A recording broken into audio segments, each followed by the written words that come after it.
Vamos à palavra do Senhor, queridos. Ao final nós vamos cear. Amém? Ao final nós vamos cear. Glória a Deus, glória a Deus. Vai abrindo a sua Bíblia em Efésios.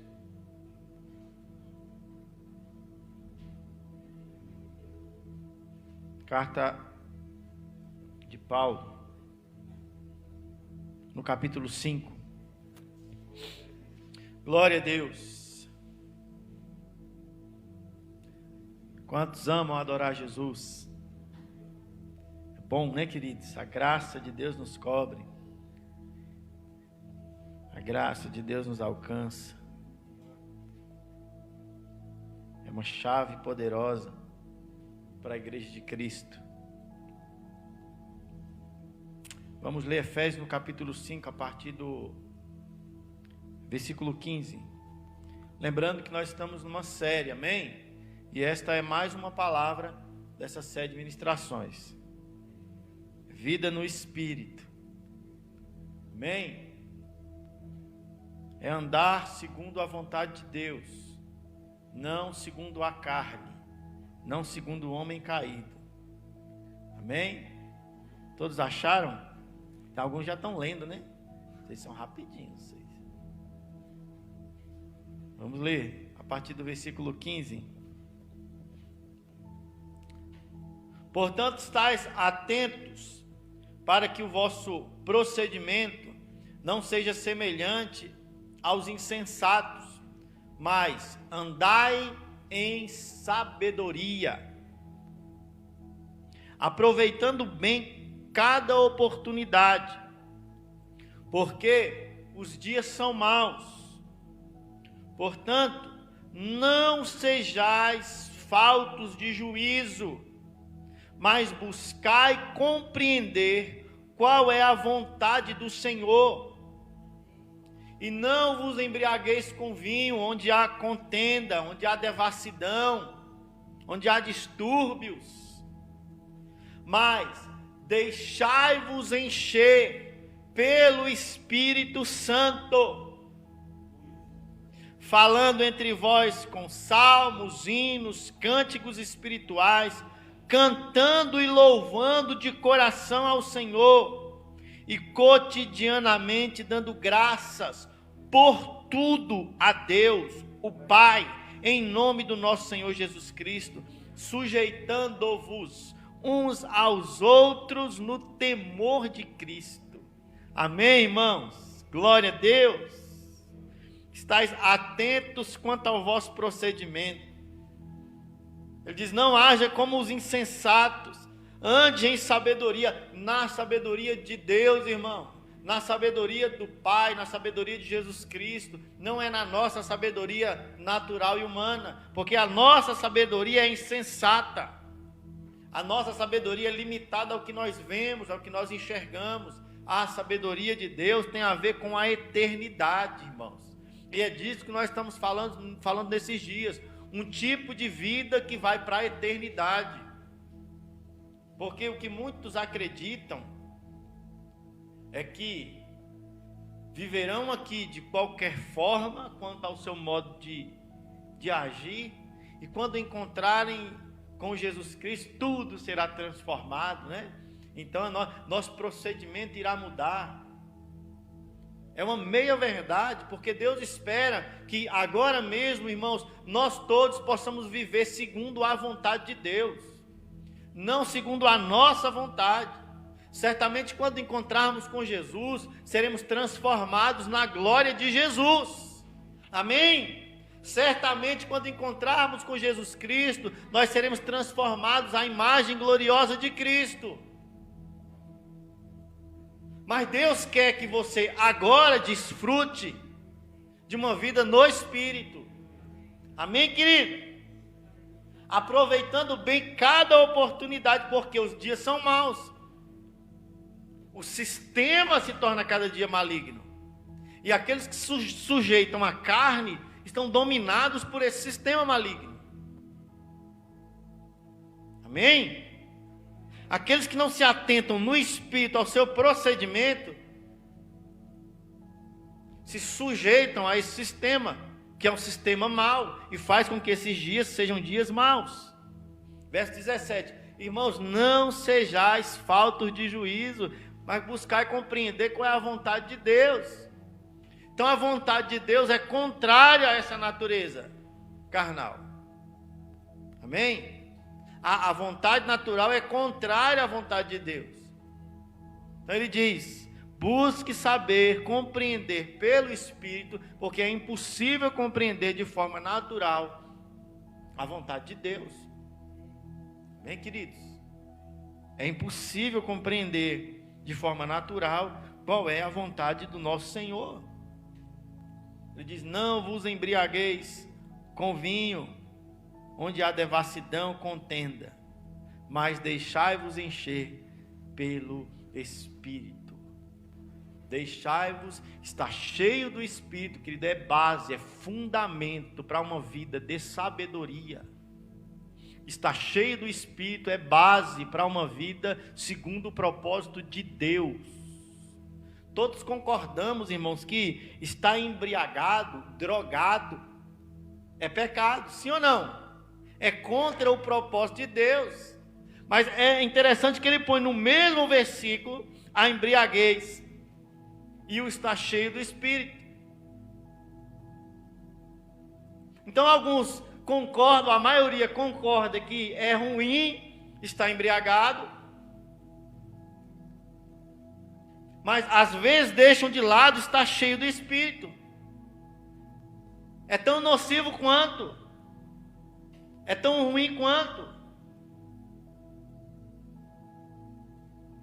Estar embriagado e deixar de estar cheio do Espírito Santo. Viciado em uma droga e andar por aí de forma natural. É tão ruim quanto. Nenhum crente consegue se colocar no mesmo lugar de um drogado em qualquer cracolândia dessa aí. Mas eu digo para você, a palavra está dizendo que está no mesmo lugar, irmão. Andar por aí de forma natural é como estar entorpecido por esse mundo. Andar por aí de forma natural é como estar embriagado com as coisas dessa terra. Então, conselho para você, irmão: encha-se do Espírito Santo. Encha-se da unção, do poder, da presença do Espírito Santo. Deixai-vos encher.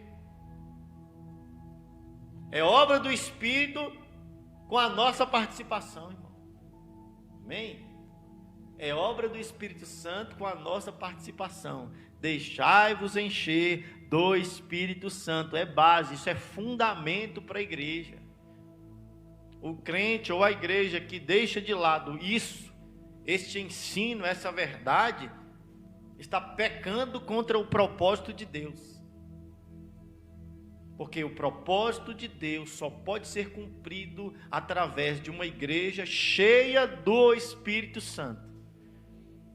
Vou repetir isso. O propósito de Deus só pode ser cumprido por um crente ou uma igreja cheia do Espírito Santo. Uma igreja que nega a presença do Espírito Santo, que rejeita, que troca a presença do Espírito Santo por outra coisa, que acha possível ser crente e não está cheio do Espírito Santo, não cumprirá a vontade de Deus e não andará segundo a vontade de Deus, e andará como insensatos, como faltos de juízo.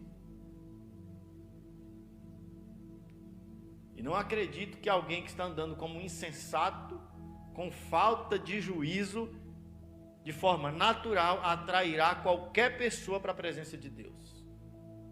O que concordamos é, se um crente está andando semelhante aos insensatos, será pedra de tropeço para os incrédulos.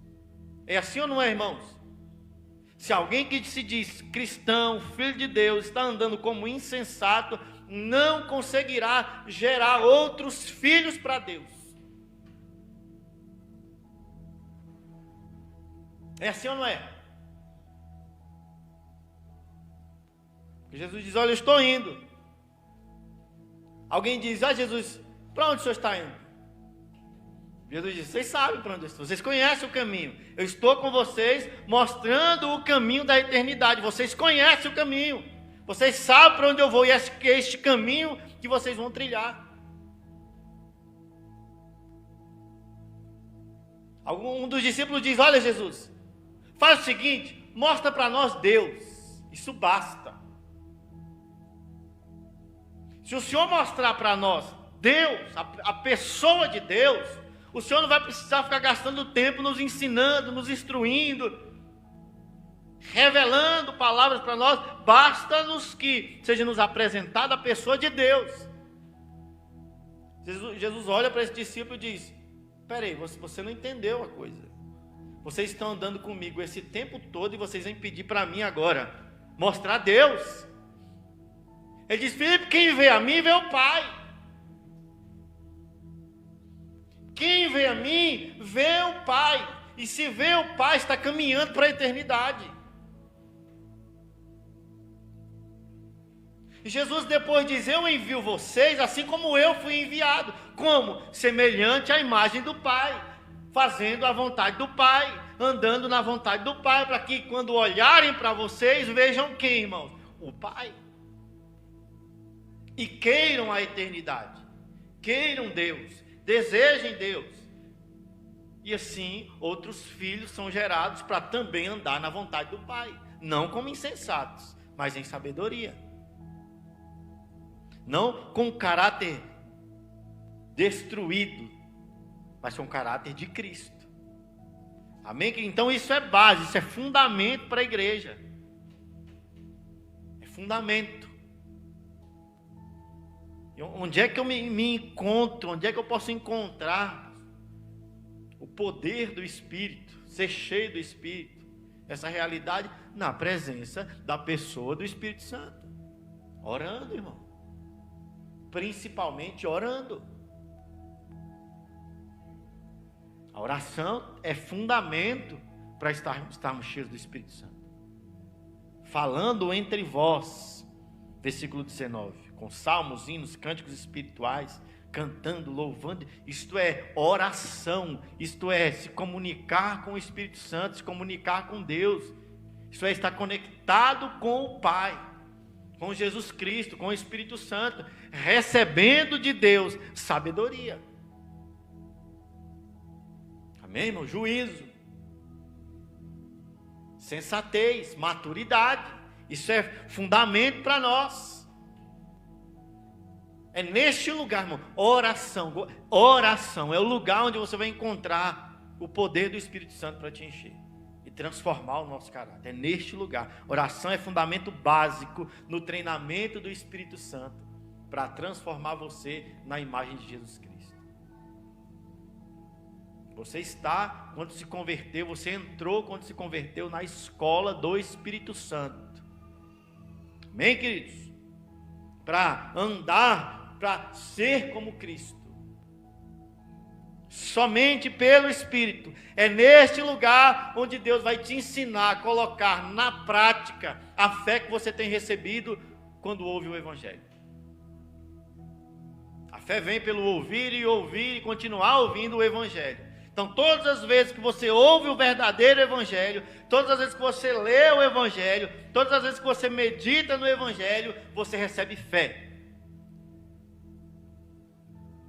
E é na oração, na comunhão com o Espírito Santo, que você será levado a praticar essa fé. Porque ela não pode ser teórica. A fé sem obras é o quê? É morta. Então não dá para confessar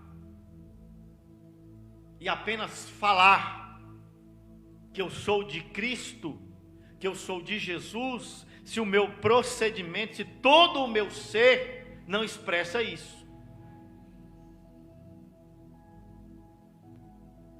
Amém? Não dá só para confessar Jesus como meu Senhor e Salvador. Isso falando de caminhada cristã. Amém, irmãos? Com relação à salvação, no dia em que você confessa Jesus como seu Senhor e Salvador, você está salvo. plenamente salvo. Você é plenamente inserido na família de Deus. Você nasce de novo. Agora, é preciso caminhar. Amém? É preciso caminhar como um cristão. Então nós não podemos negar o fato de que Deus nos salvou também para um propósito. Deus, irmãos, escute uma coisa, Deus te salvou porque Ele te ama, porque Ele te quer, porque Ele planejou um futuro para você na eternidade. Deus te salvou porque Ele te amou, mas também Ele te salvou para um propósito, com uma finalidade aqui nessa terra. Ele te salvou para que você e eu sejamos instrumentos de salvação. Ele escolheu essa maneira para operar neste lugar.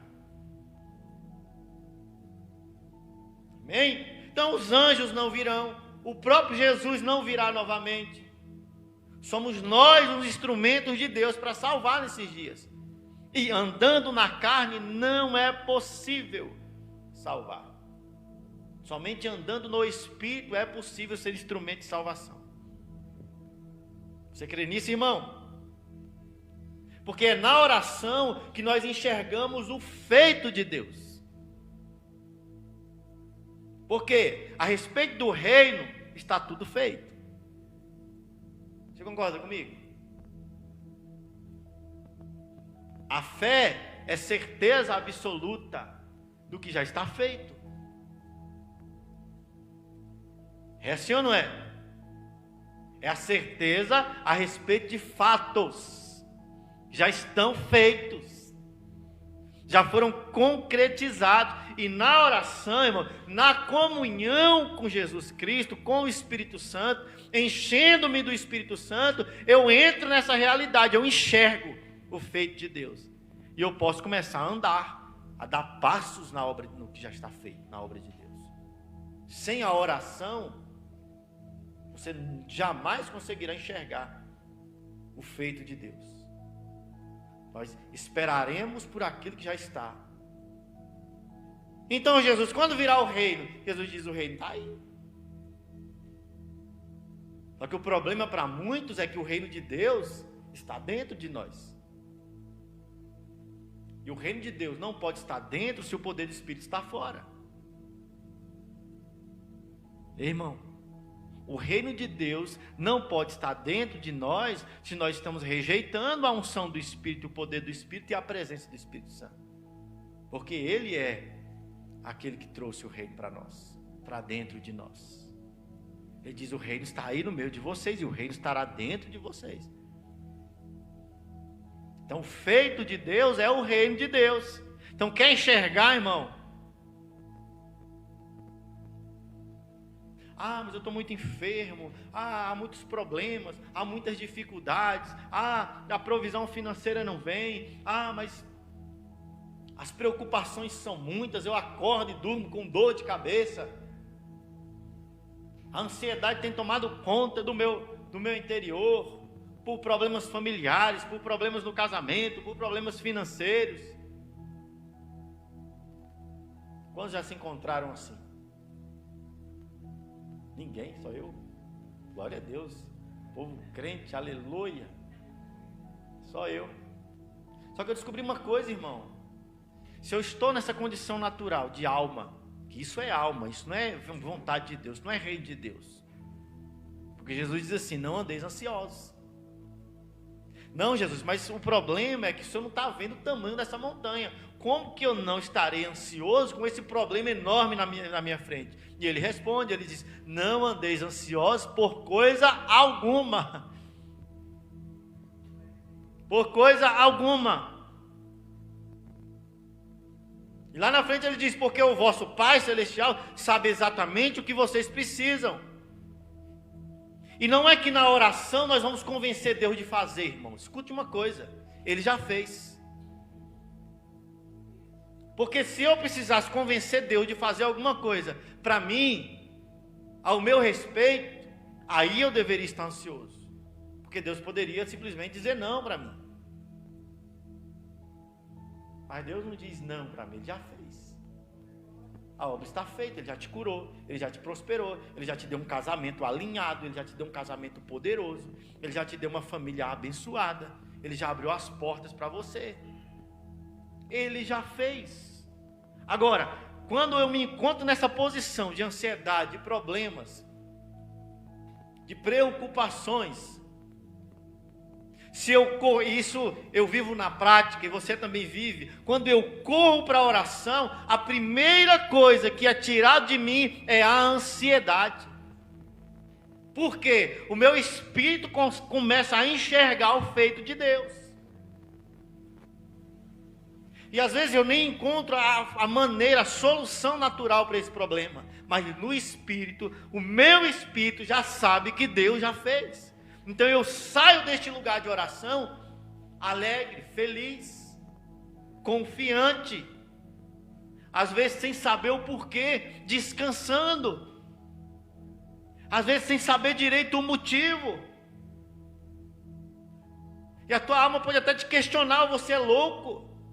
Você acha que 1 hora, 2 de oração resolveu os teus problemas? Não, irmãos. Não foi a minha 1 hora e 2 horas de oração que resolveram os meus problemas. Foi a obra de Jesus na cruz. A oração apenas me levou para um lugar onde eu estou enxergando a obra de Jesus. E quando eu saio dali confiando nessa obra, as portas são abertas para mim. Porque tudo é por fé, meu irmão. Os céus se abrem por fé. Amém, queridos? Os céus se abrem por fé. Por fé.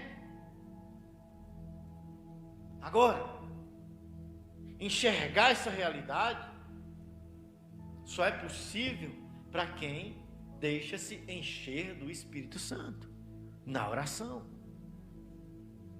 Porque, irmãos, essa realidade operada por Jesus é invisível para olhos naturais. É invisível para olhos naturais. Ela apenas é visível para aqueles que estão cheios, que estão enxergando segundo o que o Espírito Santo enxerga. É por isso que o crente, irmão, deveria estar extremamente descansado. Descansado. O crente deveria estar em paz, em plena paz e santo gozo. Amém, queridos? Plena paz. Não é porque nós somos loucos, inconsequentes, é porque nós estamos indo para lugares onde a maioria não vai. Amém, queridos? A maioria, e aqui eu estou colocando os crentes também no meio, a maioria não está indo para este lugar chamado comunhão com o Espírito Santo, oração. A maioria não está indo.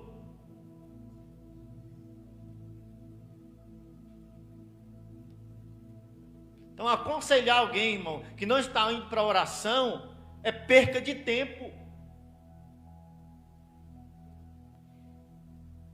Vou dizer de novo, aconselhar alguém que não está indo para a oração é perca de tempo. Porque eu posso gritar no seu ouvido aquilo que Deus já fez para você. Se o Espírito Santo não gritar isso no seu interior, esquece, meu irmão. Isso vai entrar aqui e sair aqui. E sairemos apenas desses momentos de conselho, achando que aquele que nos aconselha é doido. Ah, é porque ele não está vivendo o que eu estou vivendo. E ele acha que alguns conselhos vai resolver. Não resolve. O conselho do Espírito Santo no nosso interior, nos trazendo e nos dando sabedoria, é o que resolve. É o que resolve. Versículo 17, portanto não sejais faltos de juízo, mas buscai compreender qual é a vontade do Senhor. Essa falta de sabedoria aqui, essas pessoas com falta de juízo, elas são enxergadas, são evidenciadas numa vida carnal, natural, sensorial ou sensual, que vive pelo sentido. Ela se move pelo sentido. A seca caiu sobre Brasília, eu vou mudar para o sul. O sul está com problema, eu vou para o norte. O norte está com problema, eu vou para o sudeste. E eu vou mudando, e não adianta, porque em todos os lugares haverão crises, problemas. Este casamento está com problema, é muito simples, eu mudo para outro. O outro vai ter os mesmos problemas. Congregação da mesma forma, a não ser que seja uma congregação que esteja pregando outro evangelho. Irmão, pega o beco, vai embora.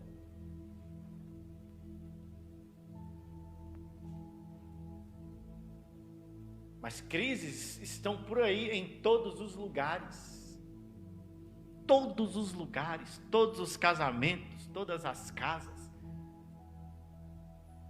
todas as empresas, todos os serviços.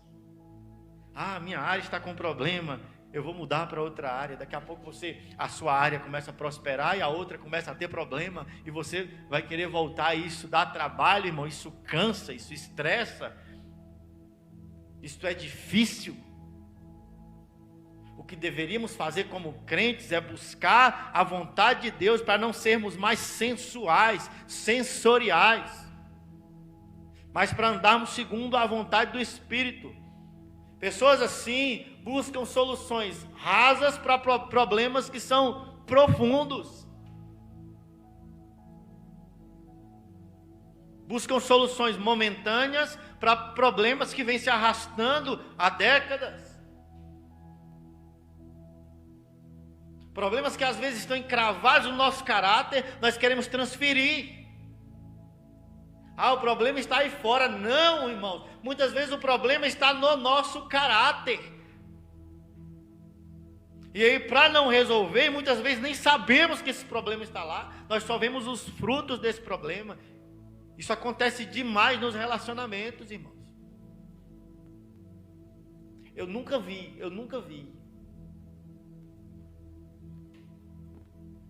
um marido, ou uma esposa, ou um namorado, ou um noivo, ou um pai, ou uma mãe, já falou: olha, eu estou com um problema lá na minha casa, mas o problema sou eu. Eu que estou com problema no meu caráter, eu que estou com dificuldades na minha alma. O outro lá até tem problema, meu filho até tem problema, a minha esposa até tem problema, meu esposo até tem problema, mas de fato isso aqui está sendo causado também, no mínimo 50%, por problemas na minha alma. Traumas que eu adquiri na minha vida, problemas que eu não resolvi, coisas que o Espírito Santo, que eu não deixei o Espírito Santo tratar ainda. Nunca vi isso acontecer. Todas as vezes que eu vi alguém falar de problemas em relacionamentos, eu vejo assim: não, é ele. Eu sou uma pessoa bacana, estou lutando, estou me esforçando. O problema lá é meu filho. Aquela casa está em problema por causa do meu esposo, da minha esposa. Não, é aquele irmão, sabe aquele irmão? A igreja está em problema por causa dele. Mas no dia que o Espírito Santo te pegar, meu irmão, você permitir, obviamente, o que vai ocorrer é o mesmo que aconteceu com Isaías, irmão. Amém? É o mesmo que vai ocorrer com Isaías. O Espírito Santo vai te tomar no lugar de oração. E uma das primeiras coisas que ele vai te mostrar, querido, isso é difícil, por isso que muitos deixam a oração, por isso que muitos deixam a comunhão, é que o Espírito Santo começa a trazer luz à sua alma. Não para te acusar, não para te apontar, não para te fazer sair dali depressivo ou triste com você mesmo, mas para sair dali curado e tratado. Porque quando o Espírito Santo lhe revela problemas no seu caráter, é porque ele já está mudando o seu caráter. Amém, irmãos? E nesse lugar de oração não dá tempo nem de confessar, meu irmão. Deus, esse é o meu problema. Não dá tempo. Enquanto Isaías estava falando: eu sou um homem de impuros lábios, que estou no meio de um povo também de impuros lábios, o anjo já estava vindo com a brasa, irmão, para tocar na língua dele. E é assim que ocorre conosco. Enquanto o poder do Espírito Santo traz luz ao nosso mau caráter, a glória de Deus já vem junto para transformar. É o fogo de Deus, irmão, que ao mesmo tempo que traz luz, ele consome o nosso ser natural. Amém, queridos? Então, pessoas rasas, estão na carne, buscam soluções rasas e na carne. Aqueles que estão no lugar espiritual, Jesus nunca dava um conselho simples. Já parou para pensar?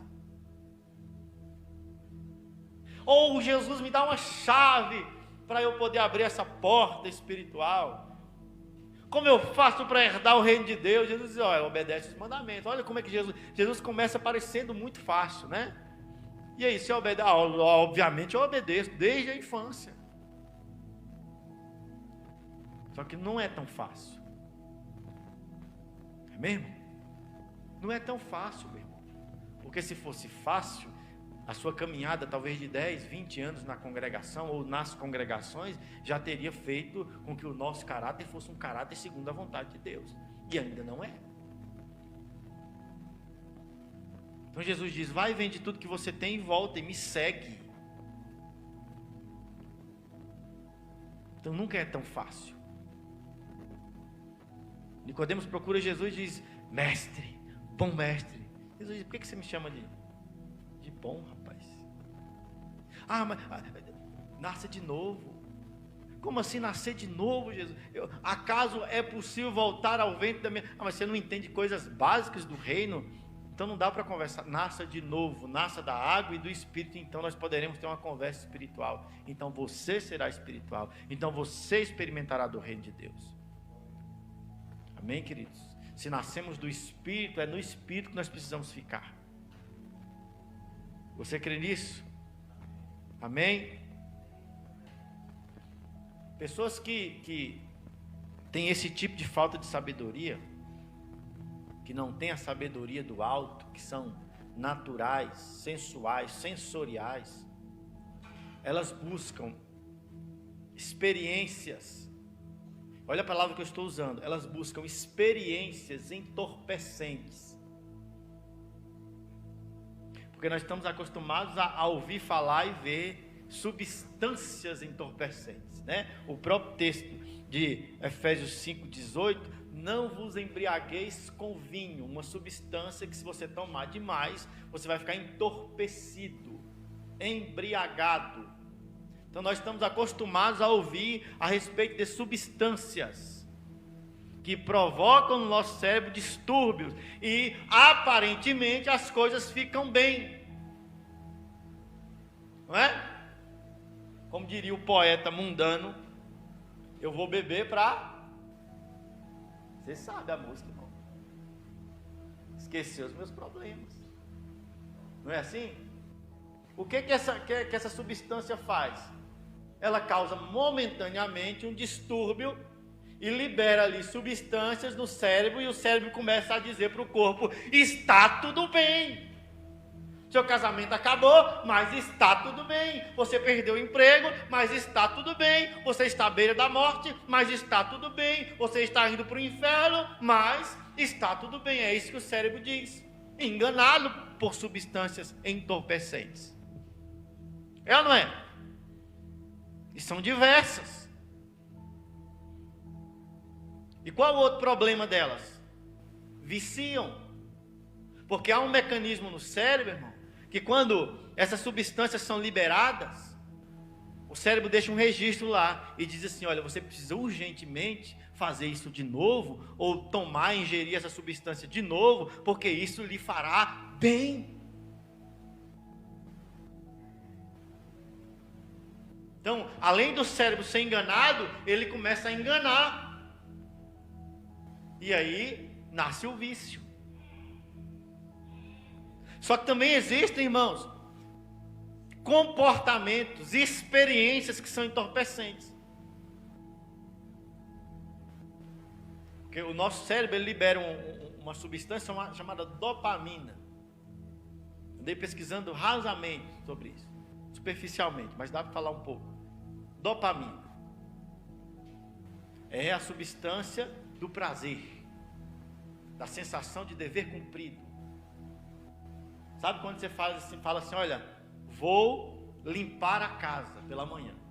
A dona de casa acorda de manhã e fala assim, vou limpar a minha casa. Quando ela termina, que o cérebro enxerga aquilo, ele libera uma porçãozinha de dopamina e ela fica feliz, a irmã fica feliz.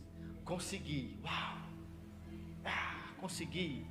Isso nada mais é do que dopamina no seu cérebro. Amém? Quando o irmão pega o carro ou a irmã e diz assim, eu vou sair dessa cidade, vou rodar 2.000 quilômetros, vou chegar naquele outro lugar. E o cérebro diz, isso é difícil. Você vai ter algumas dificuldades, pode ocorrer isso, ocorrer aquilo. O cérebro já calcula os problemas. E quanto maior a dificuldade que o cérebro enxerga, maior será a liberação de dopamina. Ele vai falar, olha, você cumpriu a missão. Ele vai virar aquela sensação boa de dever cumprido. Por exemplo, quando eu terminar esse culto, que eu sentar ali no sofá, meu cérebro vai liberar uma porção, falar, você cumpriu a missão hoje. É como parabéns do nosso cérebro para nós. Amém? Isso é o saudável. Amém? Porque tudo em excesso dá problema. É ou não é? Tudo em excesso dá problema. O que é que as pessoas naturais, carnais, começam a fazer? Resolvem fazer. Buscar o tempo inteiro experiências que vão liberar para ela porções de dopamina cada vez maiores. Um exemplo básico dos nossos dias. Tem pessoas que já estão até viciadas, não dá para dizer cientificamente se isso é um vício ainda, em atualizar, como é que fala aqui no Face, no Instagram? Status, né? Postar uma foto nova.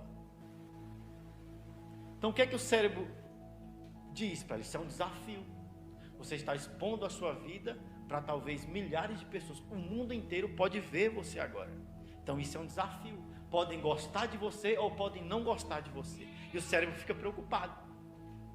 Então o que a maioria grande parte das pessoas estão fazendo? Elas postam daqui a 1 minuto, elas vão lá. 2 curtidas. O cérebro vai lá e libera uma porçãozinha de dopamina.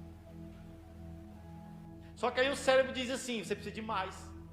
30 segundos depois ela vai lá e abre. Fulano de tal, esse fulano aqui é muito importante para mim, ele curtiu. Mais uma porçãozinha de dopamina. Viu onde isso vai parar, irmão? Estão me entendendo? Viu para onde isso caminha? Experiências, desafios, adrenalina, desafiar limites.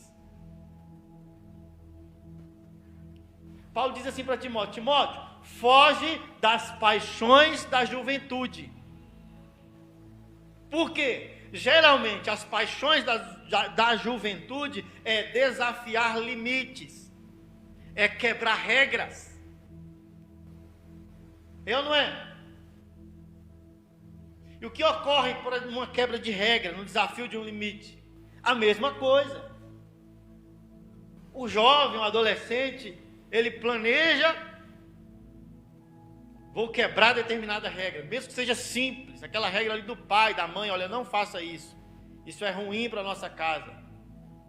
Então, a paixão da mocidade, a carne, instiga, porque o cérebro quer dopamina, quer uma experiência que tire as preocupações e dê pelo menos por um momento a sensação de bem-estar. Então, quanto maior a regra quebrada, maior é a liberação de dopamina no cérebro. Pornografia causa o mesmo. Primeiro porque é proibido, né? E isso, primeiro porque é ruim, é algo que você precisa fazer escondido.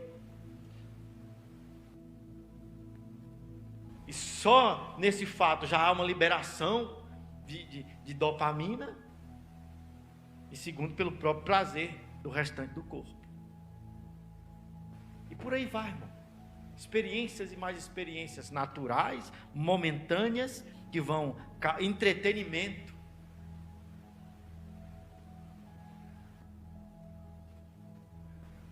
Entretenimento é bom. Pegar sua família, seus amigos, não é bom? Ter um momento de prazer e alegria com a família, é bom ou não é bom? Mas como eu disse, tudo em excesso, tudo que toma o lugar de Deus, começa a viciar. É ou não é? Por exemplo, já teve dias, isso há muito tempo atrás, que num culto como esse, se eu soubesse que estava tendo uma final de campeonato e o Flamengo estivesse envolvido, eu estava aqui me corroendo. Quanto tá, será? Vai ganhar, vai perder? Como é que isso vai ficar? Meu Deus do céu. Pai, ajuda enquanto nós estamos aqui, Senhor, vai lá, faz a tua obra, ajuda o meu time, Senhor Jesus. Eita, meu Pai, eu não é? Dopamina. Porque quando acaba lá, há uma sensação de dever cumprido. Mesmo que eu não participei de nada, eu estou daqui torcendo.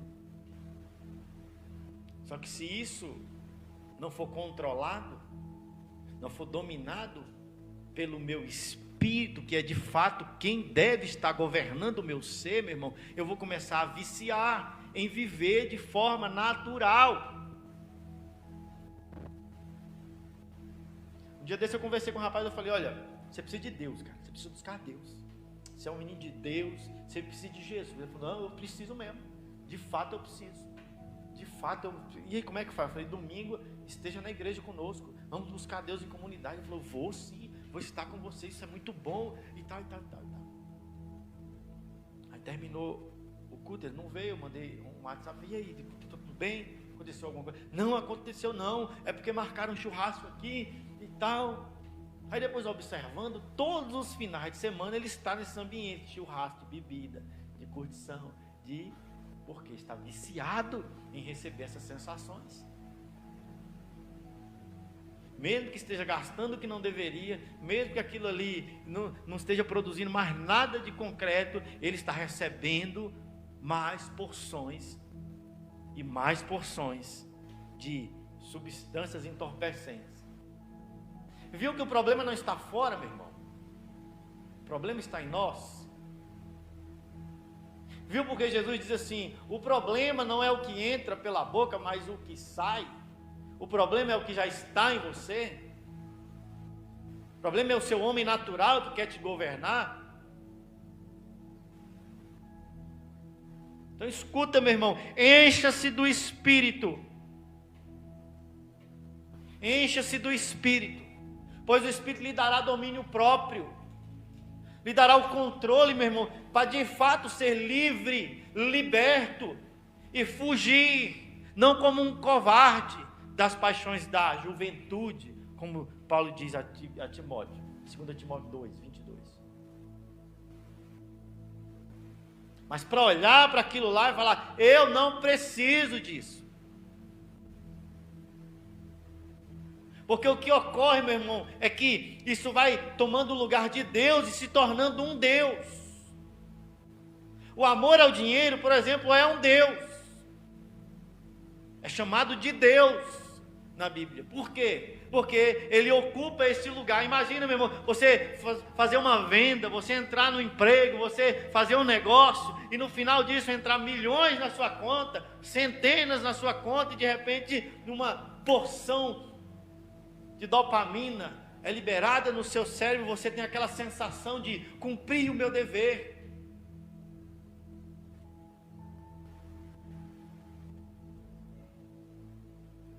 Então não viva por isso ou para isso.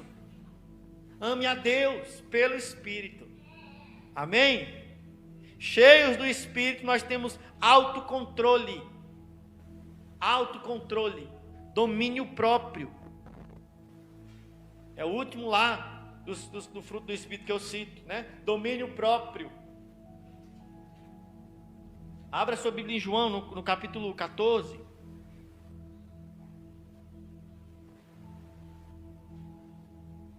João no capítulo 14.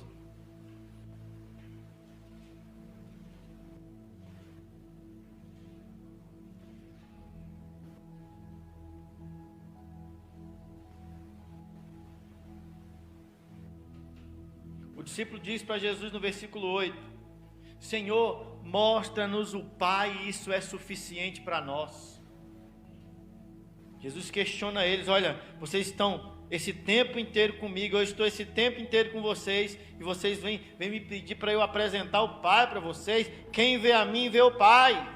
Quem vê a mim, vê o Pai. As pessoas que estão nos vendo deveriam estar vendo o Pai no nosso caráter, meu irmão. As pessoas que estão nos enxergando deveriam identificar Jesus em nós. Identificar o caráter de Jesus em nós, e então eles vão querer Jesus, vão desejar Jesus. Nessa escola, na oração, nessa escola do Espírito Santo, buscando estar cheio do Espírito Santo, nós somos treinados a andar como Jesus andou. Nós somos discipulados, ensinados a sermos iguais a Cristo. Irmãos, nós nascemos do Espírito e precisamos andar segundo o Espírito.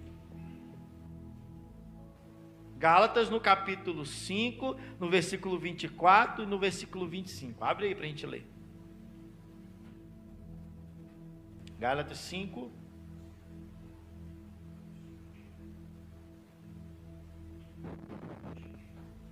(24) 24 e 25.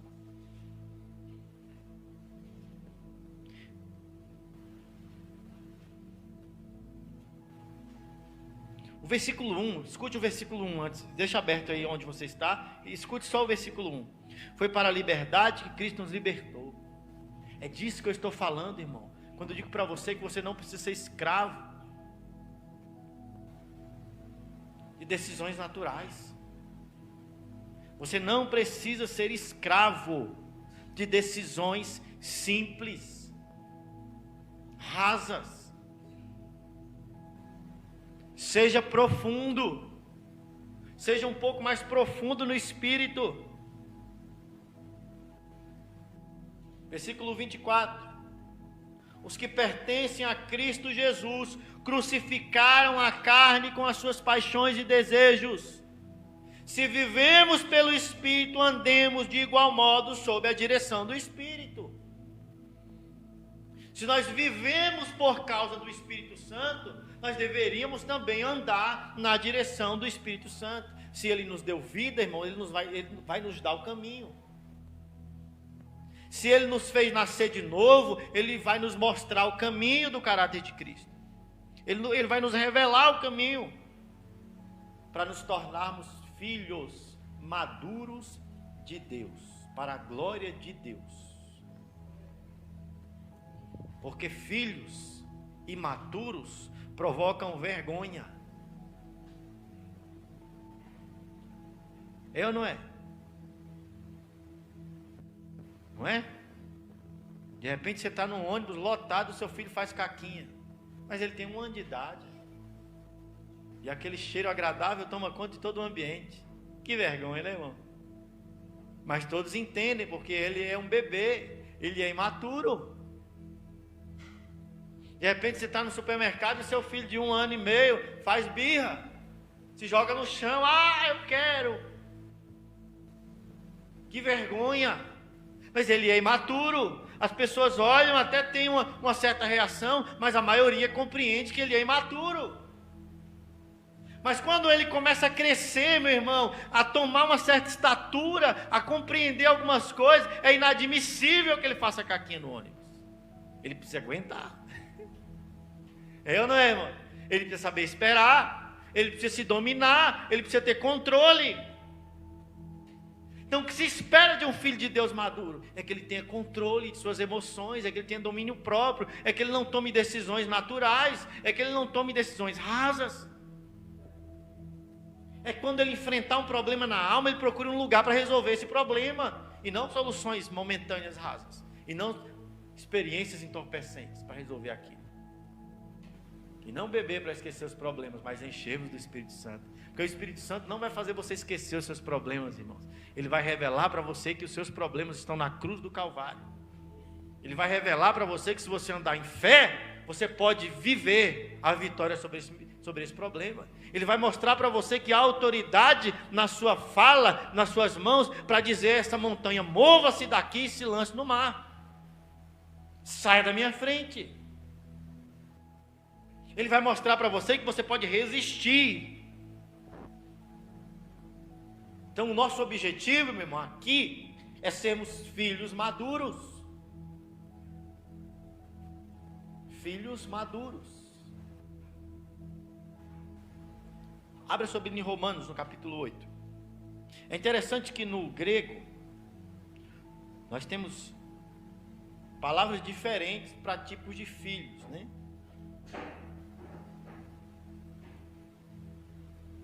Romanos no capítulo 8.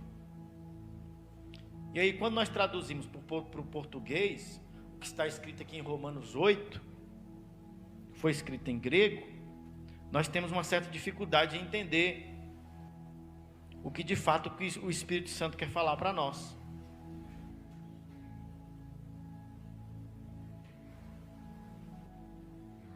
Abriu aí?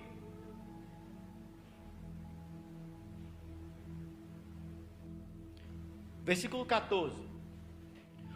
Porquanto todos os que são guiados pelo Espírito de Deus são filhos de Deus. Aí você pode me perguntar, uai, né? Mas não são aqueles que nasceram de novo? Você não vive dizendo, pastor, que é só confessar com Jesus como Senhor e Salvador que nós nos tornamos filhos? Que no momento em que eu confesso Jesus lá nas águas do batismo, ou antes ou depois ali, eu já sou um filho?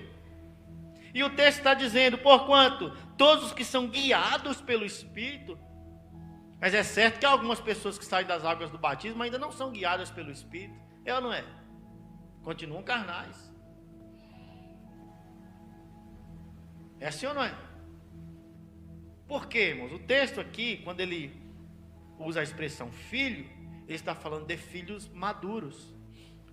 Porquanto todos os que são guiados pelo Espírito de Deus são filhos maduros, ou ruiós, em grego.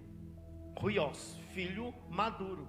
Ele está dizendo, todo aquele que é guiado pelo Espírito de Deus é um filho maduro, um filho apto a andar com o Pai, fazer a vontade do Pai, um filho apto a assumir os negócios do Pai, um filho maduro, um filho que não vai envergonhar o Pai, um filho que vai agradar o Pai em suas obras, um filho que não vai tomar decisões rasas, vai tomar decisão segundo o Espírito, filho maduro. Ruiós é um filho com características de caráter semelhante àquele que o gerou. Amém? Com características no caráter semelhante àquele que o gerou. Um filho de 6 meses não tem ainda traços de caráter que podem ser expressados iguais ao do pai ou da mãe. Ainda não tem, porque é um bebê. E aí a outra palavra para filho imaturo, bebê, é teknon. É ruiós, filho maduro, e teknon, bebê. E nesse mesmo texto de Romanos, ele usa as duas palavras. Se você ler aqui o versículo 16, o próprio Espírito testemunha no nosso Espírito que somos filhos de Deus. Aqui já é bebê, teknon. Porque na hora em que você é batizado nas águas, crê em Jesus, o próprio Espírito diz para você, você é filho.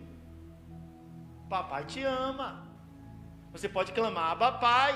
Você tem um pai querido que te ama, que te quer.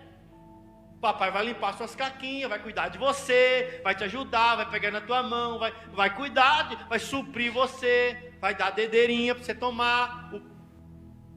Mas lá em cima ele está dizendo, só os que são guiados pelo Espírito são ruiós, filhos maduros.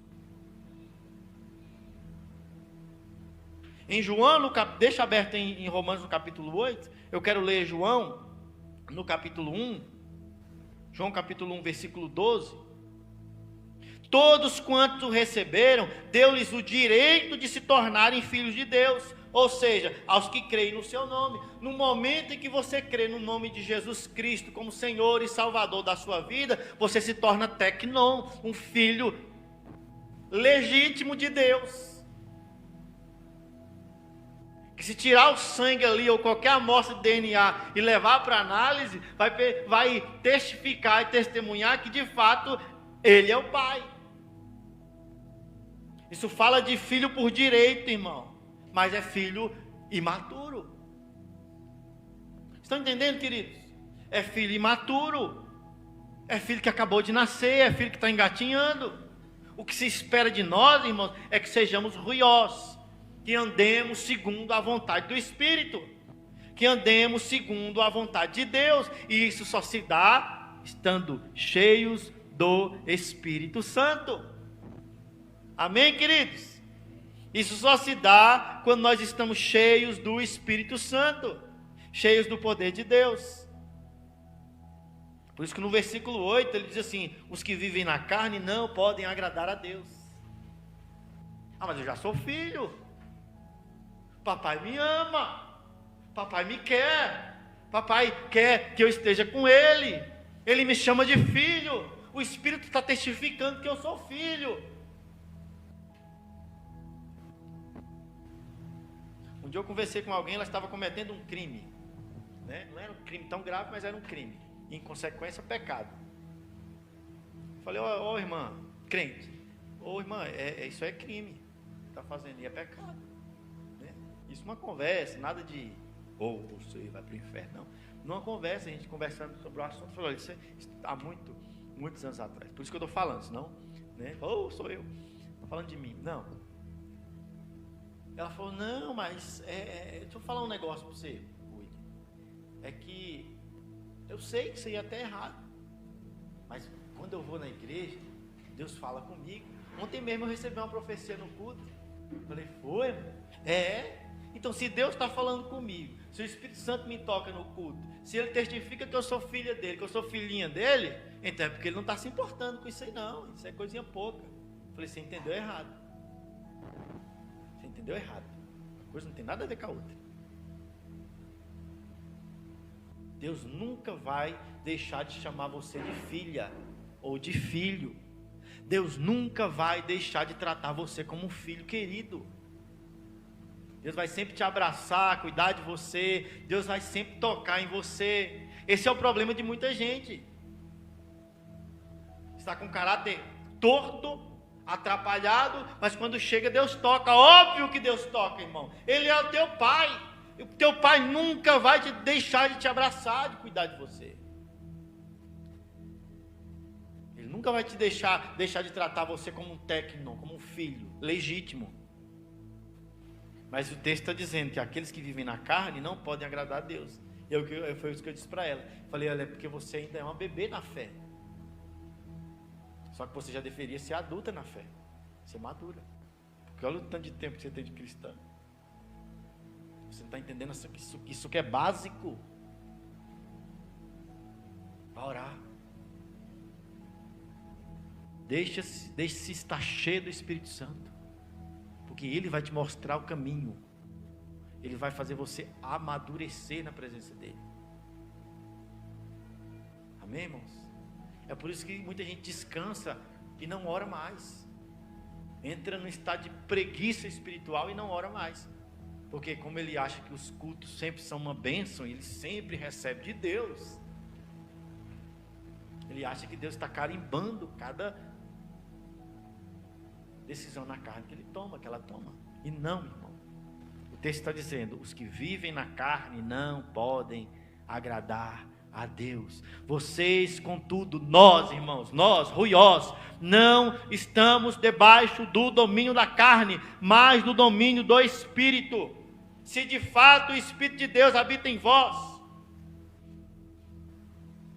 Amém? Deixe-se ser guiado pelo Espírito Santo. Porque enquanto somos bebês na fé, não podemos esperar que Deus nos trate como ruiós. Mas quando já deveríamos ser maduros, ruiós, nós não podemos esperar que Deus nos trate como bebês, irmãos. Amém? Não podemos esperar que Deus continue tratando como bebê aquele que já deveria ser maduro, ruiós. Mas que Deus ame, cuide, trate bem, alimente, supra. Deus precisa que nós passemos a testemunhar dele, da pessoa dele, e não do discurso evangélico, mas da pessoa dele. Testemunhar da pessoa de Jesus requer que sejamos iguais à pessoa de Jesus. Então aqui eu não estou colocando um peso religioso sobre as suas costas, mas eu estou colocando um peso de glória para tirar você deste lugar de naturalidade e levar você para um quarto para orar. Com alegria, meu irmão, porque o lugar que Deus está nos levando é um lugar de plena paz, de alegria, de santificação. Há uma chave poderosa, irmão, na oração. Chama-se oração em outras línguas, oração no Espírito Santo. Eu posso testificar que Deus transformou o meu caráter quando eu comecei a orar no Espírito Santo constantemente. Eu tinha sérios problemas de inconstância, irmão, na minha alma, sérios problemas. Como a maioria de nós, tivemos uma juventude problemática.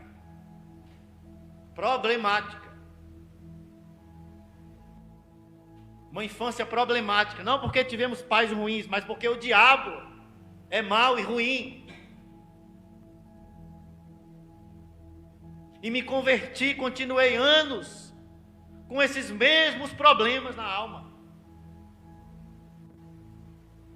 Mas um dia, meu irmão, eu entendi, eu compreendi. Alguém me disse: olha, a oração que você recebeu lá no batismo com o Espírito Santo serve para você praticar todos os dias e edificar você mesmo, e deixar o Espírito Santo tratar coisas no seu interior que você nem sabe.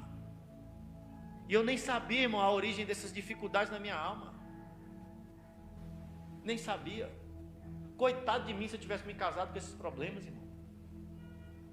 Coitado de mim se eu estivesse aqui em cima com esses problemas. Nós não estaríamos mais aqui.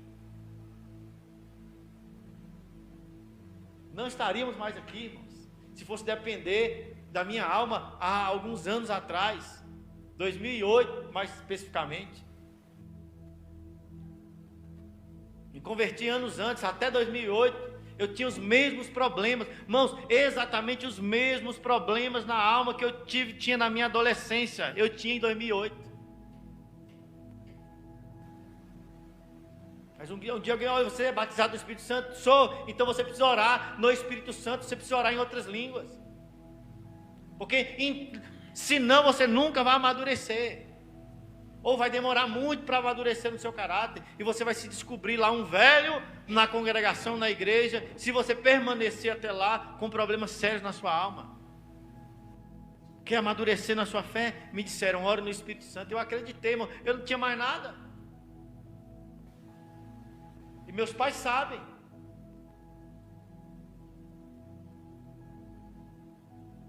Eu ia para dentro do mato, né? Se eu estiver mentindo, eles falam. Eu ia para dentro do mato ali, cedo, 8 da manhã, lá na chácara. Ficava dentro do mato até às 18 horas. Fiz isso durante 1, 2 meses, direto. Até que um dia meu pai falou: você tem que trabalhar, menino. Né? Já na idade de trabalhar, você tem que trabalhar, vamos lá. Né? Óbvio que ele não falou isso direto para mim, né? Mas, como diz, chega uma idade que você tem que se virar. Tem que amadurecer em todos os sentidos. Eu comecei a descobrir, irmão, que aquelas horas de oração estava tratando o meu caráter. E ali eu comecei a profetizar um casamento. E ai de mim se eu tivesse casado com opções da minha alma. Ali eu comecei a profetizar casamento, profetizar filho, profetizar ministério. Orando em outras línguas, no Espírito Santo. Meditando na palavra. E hoje, irmão, se eu posso testificar alguma coisa para você a respeito da minha vida, é que eu estou estável. Amém? Há muitas outras coisas que estão em problema no meu interior, mas, irmão, eu posso testificar que eu estou estável na minha alma.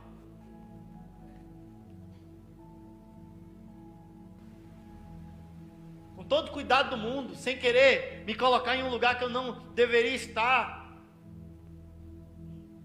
A estabilidade do meu interior, meu irmão. A Jaqueline pergunta, você está preocupado? Eu falei, eu não. Ah, mas você está muito quieto? Eu falei, não estou preocupado. Ah, mas minha mãe às vezes liga aí para a Jaqueline, o William passou aqui, estava muito calado, o que está acontecendo com ele? Está dormindo direito, está comendo direito? Eu falei, estou comendo normal, estou dormindo normal, porque eu estou estável, irmão. Mas isso não é fruto de qualquer coisa que há no meu interior, meu. Você entende isso? Não é fruto de sabedoria, porque eu não sei nada. Não é fruto de compreensão natural, porque eu não tenho compreensão natural de nada. Mas quando eu vou para a oração do Espírito, irmão, eu consigo enxergar chuva. Olhe para o horizonte. Mas há apenas uma nuvem do tamanho da mão de um homem. Isso basta, meu irmão. Para quem está nesse lugar de oração, isso basta. Para a gente encerrar, eu quero ler Judas. E aqui nós vamos encerrar de verdade, que eu já passei da hora. Aleluia. Judas. A cartinha poderosa. E cartinha aqui eu não estou diminuindo o valor, mas o tamanho, amém? Falando do tamanho dela, de Judas. Se você não leu esse texto de Judas ainda, meu irmão, leia essa semana.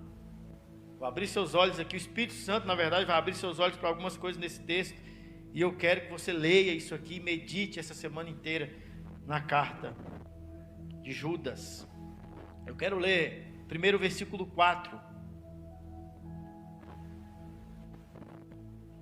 Porquanto certos indivíduos, cuja condenação já estava sentenciada há muito tempo, infiltraram-se em vossa congregação com toda espécie de falsidades. Essas pessoas são ímpias, adulteram a graça do nosso Deus em libertinagem e negam Jesus Cristo como o único e soberano Salvador. Irmãos, esse pessoal aqui chegou num extremo, mas num extremo de pecado, que o próprio Judas diz, a condenação deles já estava prevista. Esse pessoal se infiltrou na congregação e está falando entre vocês, está ensinando entre vocês. É o extremo de alguém que decidiu andar na carne.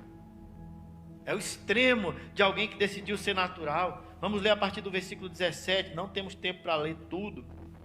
Vamos ler a partir do versículo 17. Antes disso, ele fala vários e vários versículos a respeito dessas pessoas naturais, carnais. E aí no versículo 17 ele começa a apontar para a igreja, para nós, ruiós, filhos maduros, amém? Vós, entretanto, amados, lembrai-vos das palavras anteriormente proferidas pelos apóstolos do nosso Senhor Jesus Cristo, os quais vos alertavam: nos últimos tempos haverá zombadores que seguirão as suas próprias vontades, as suas próprias ímpias vontades. Homens e mulheres, nós estamos nos referindo aqui, homens sensoriais, sensuais, naturais, que estão na congregação, que se julgam crentes, e são, porque nasceram de novo. Nós, irmãos, em muitas áreas, ministros do Senhor, com problemas sérios, ainda levados por decisões na carne. Versículo 19: estes são os que provocam divisões entre vós, os quais são dominados pelas paixões de suas próprias almas, e não têm o Espírito. Olha só a expressão, não têm o Espírito, não estão cheios do Espírito Santo, estão rasos. Usando a expressão dos irmãos pentecostais, não estão dando lugar ao Espírito Santo. Não é? Os irmãos pentecostais são demais. Amém? Nós somos. Glória a Deus. Versículo 20: vós, amados, nós, edificai-vos a vós mesmos na santíssima fé que tendes, orando no Espírito Santo.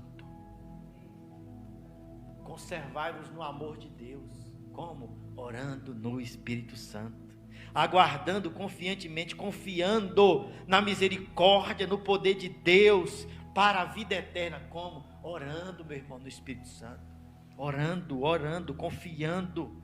E aí vocês vão demonstrar compaixão para com alguns que não possuem essa certeza e vão livrar eles do inferno. Amém? Como que nós vamos adquirir poder para livrar a nossa família do inferno, os nossos entes queridos do inferno, os nossos vizinhos? Como, irmão? Estando cheios do Espírito Santo, tendo o caráter de Cristo, sendo inundados pelo poder do Espírito Santo. Amém, queridos? Orando no Espírito Santo, Deus vai tratar coisas na sua alma que você achava que era bonita. Não, é porque essa característica minha é muito valorosa. Aí o Espírito Santo diz: isso é lixo, isso é palha. Vamos jogar isso fora, joga isso no fogo. Orando no Espírito Santo, você nem vai saber que isso está acontecendo, irmão. Porque quem ora no Espírito, ora mistérios. Amém? Mistérios. Fala de mistérios. Porque se o Espírito, se qualquer pessoa chegar e falar, você é orgulhoso. Não, eu não. Eu sou muito humilde. É ou não é? Ele veio arrumar briga comigo naquela época. Você é orgulhoso, William. Mas que orgulhoso, eu sou humilde, rapaz. Eu sou muito humilde, me orgulho da minha humildade. Mas um dia o Espírito Santo me tomou, querido. E eu posso testificar que funciona. Se você decidir orar no Espírito Santo todos os dias, horas todos os dias, Ele vai tratar a sua vida. Amém? Glória a Deus. Vai ficando de pé, filhos maduros de Jesus Cristo. Ruiós. Vai ficando de pé. Nós vamos orar e vamos cear. E vamos para casa para viver uma semana debaixo do poder de Deus. Vamos para casa para sermos instrumentos de salvação. Vamos para casa para sermos instrumentos de milagre, de avivamento. A nossa casa viverá um avivamento através do nosso testemunho. Amém? A nossa casa será transformada pelo poder de Deus. Porque nós estaremos cheios do poder de Deus. O reino de Deus tomará a nossa família. Porque o reino de Deus está dentro de nós, irmão. E ele vai se derramar. O reino de Deus vai se derramar para as pessoas. Nós não tomaremos mais decisões na carne. Nós não correremos mais atrás de experiências entorpecedoras. Nós vamos correr atrás do Espírito Santo. Nós vamos ter autocontrole, domínio próprio, irmãos. Nós vamos ser enxergados como pessoas à semelhança de Jesus. Nós vamos ser vistos nessa comunidade como exemplos, como homens e mulheres cheios do Espírito. Nós vamos causar transformação na vida dos nossos irmãos que estão perecendo, irmãos. Com poder e autoridade nós vamos ministrar sobre os nossos irmãos que estão fracos na fé, que nós amamos como filhos amados do Pai, que nós amamos como queridos de Deus. Não seremos abalados. Porque o poder de Deus está sobre nós. Não vos embriagueis com vinho, onde há contenda, devassidão, mas deixai-vos encher do Espírito. Ore, querido, ore agora. Ore. Faça aquilo que você irá fazer no seu quarto, na sua casa, nos montes, nos vales, dirigindo o seu carro. Transforme a sua vida, meu irmão, pelo poder de Deus. Receba estabilidade na sua alma. Não seja abalado por coisas naturais. Encha-se do Espírito Santo, querido. Ore, ore, ore, ore. Abra sua boca em oração. Ore no Espírito Santo. Ore no Espírito Santo.